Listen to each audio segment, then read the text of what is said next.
Hi, my name's Phil. I like talking about politics, and in this video, I'd like to give my final thoughts on the three by-elections taking place tomorrow, and then we'll follow up with the analysis of the results this Friday and Saturday. But first, if you'd like to be notified of daily news and politics, please subscribe to the channel. So, at the start, if anyone is in any of these constituencies or knows someone who is, don't forget photo ID. So the first thing to note is that these by-elections are actually a bit of a battle royale. See, on the face of it, it's between Labour and the Conservatives for two of the seats and between the Lib Dems and Conservatives for the third.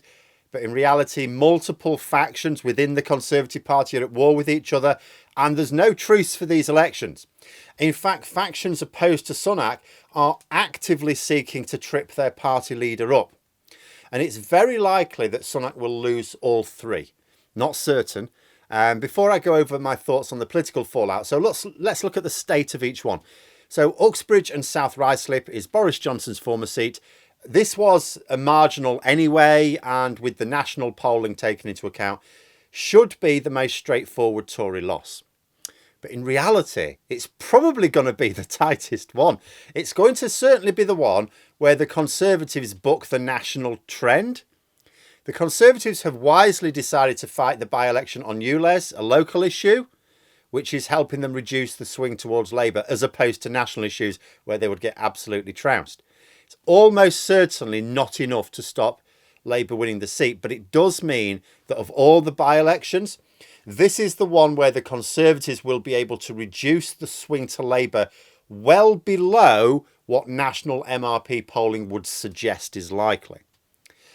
Then there's Selby and Ainsty. Now, another seat Labour are gunning for, but this one is the one the Tories have the best chance of winning, although they are still second favourites in this contest. And I cannot emphasise enough, even given that we're at a point in the sort of parliamentary cycle where the Conservatives have been in power for a long time and they're on the way out, Labour about to come back. Even under those circumstances, Labour should not be able to take a seat like this. You know, the Tories won the seat with a huge majority in 2019, and it would represent a massive blow to Sunak's credibility to lose it, because not only would it mean Labour taking a seat with like a 20,000 majority, but it's in a rural area. Now, when the Tories lose rural seats, which they do in by-elections, it's generally to the Lib Dems, not Labour. Labour winning this seat would frighten the crap out of a lot of rural Tory MPs. However, I'm going to add something else. Whatever the result, Labour will surpass the expected swing predicted by national polling. So just as the swing towards Labour will be less in Uxbridge, as national polling would suggest, this one will be much more. And it'll make it sound like Labour are doing even better than the polls would suggest, but it will be a false impression. There's a lot of nonsense talked about swing in polls. For example, swings are not uniform across the country. There are some constituencies where voters swing between Labour and the Conservatives from one election to the next. Now, in these seats, Labour can expect an above average swing. There are some constituencies where swings are between the Conservatives and the Lib Dems, or where the seat is just objectively a very safe Tory seat.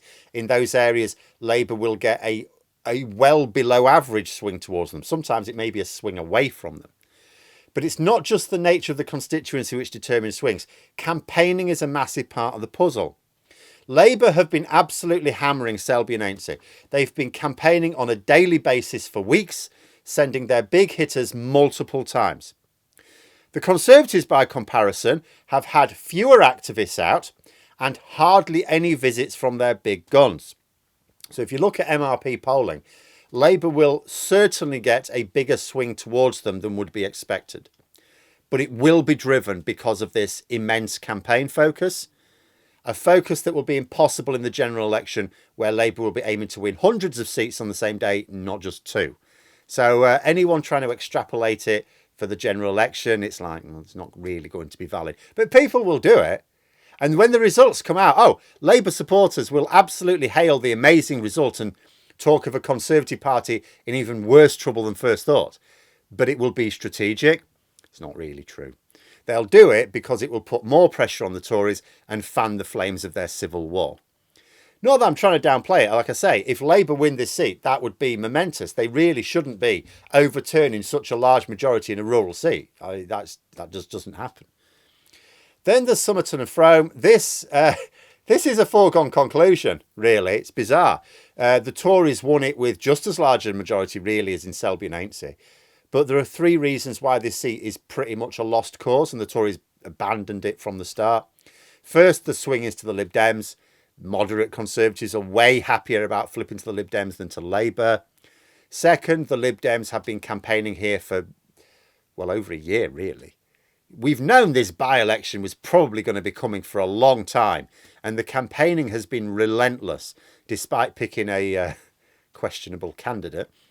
And third, the previous incumbent, David Warburton, lost his seat due to some pretty egregious behaviour involving allegations of drug abuse and sexual assault.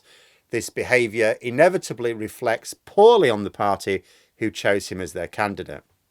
So it's the seat where nobody really thinks the Tories have a chance, but it's also the one the Tories will mind losing the least. That's because they know the Lib Dems only have the resources to target so many seats. They also know that people often vote Liberal Democrat in by-elections as a protest vote against the party of power. It is actually quite common for Lib Dems to win seats in by-elections and then promptly lose them again in the following general election. That being said, a loss is still a loss, and the cumulative impact of losing three very different seats on the same day will be harrowing for Sunak's Conservatives, who will reasonably ask, is there any sort of seat you can win? Because as soon as the results come out, Boris Johnson will inevitably say that he would have won the seat. Nadine Dorries is already pushing the line that if the party hadn't been so mean to her Boris, that the by-elections wouldn't even be happening, at least not the two which Labour are about to take. The Boris Johnson cults, the Conservative Democratic Organisation, they've been ramping up their social media profile this week, presenting the Tory MPs who are now patrons of the organisation, including Nads, Rees-Mogg, Priti Patel, Brendan Clark-Smith and so on. They're clearly choosing their moment. They attempted to do the same thing for the local elections, but that failed to get any traction. So now they're trying again, intent on using what they hope are 3 Tory losses to further undermine Sunak. Their argument will be that Boris Johnson was jettisoned for fear he would bring electoral pain, but Sunak is unable to win seats either. And this is an argument, of course, that can win.